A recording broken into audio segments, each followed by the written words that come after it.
दिवाळीच्या पावन पर्वामध्ये बुलढाणा जिल्ह्यातील विदर्भाची पंढरी म्हणून गणल्या जाणारी शेगाव संत नगरीमधल्या गजानन महाराज संस्थानने आदिवासी बहुल भागात आदिवासी लोकांना कपडे आणि मिष्टान्न देऊन त्यांची दिवाळी साजरी केली।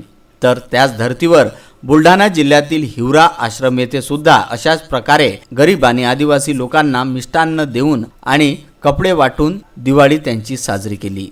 याच पाठोपाठ शेगाव कृषी उत्पन्न बाजार समितीमध्ये तेथील सचिव तसेच व्यापारी व हमाल संघटना राष्ट्र चेतना ग्रुप यांनी मिळून गावातील जितकेही गरीब आणि त्यांचं कोणी नाही अशा लोकांना कॉटन मार्केट परिसरामध्ये बोलावून मिष्टान्न देऊन त्यांची दिवाळी साजरी केली। तर सामाजिक कार्यकर्ते दीपक सलामपुरिया आणि त्यांच्या चमूने गावातील काही मोलमजुरी करून स्वतःचा जीवनमान उंचावणाऱ्या व्यक्तींना घरी जाऊन दिवाळीच्या दिवशी मिष्टान्नाचे वाटप केले। तर रजतनगरी खामगाव येथे सुद्धा स्वराज्य फाउंडेशन आणि काही पत्रकारांनी मिळून गोरगरिबांना कपडे आणि मिष्टान्न याचे वाटप करून त्यांची दिवाळी साजरी केली।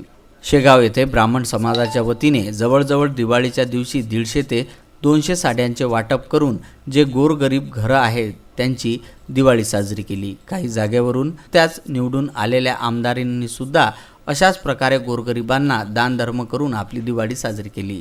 जळगाव जामोदमधील निवडणुकीत असलेल्या स्वाती जाफेकर यांनी देखील गोरगरिबांना कपडे मिठाई वाटून आपली दिवाळी साजरी केली। एकंदरीत संपूर्ण बुलढाणा जिल्ह्याने मायेचा हा जिव्हाळा दरवर्षीप्रमाणे अशाच जपून आपली दिवाळी साजरी केली आहे।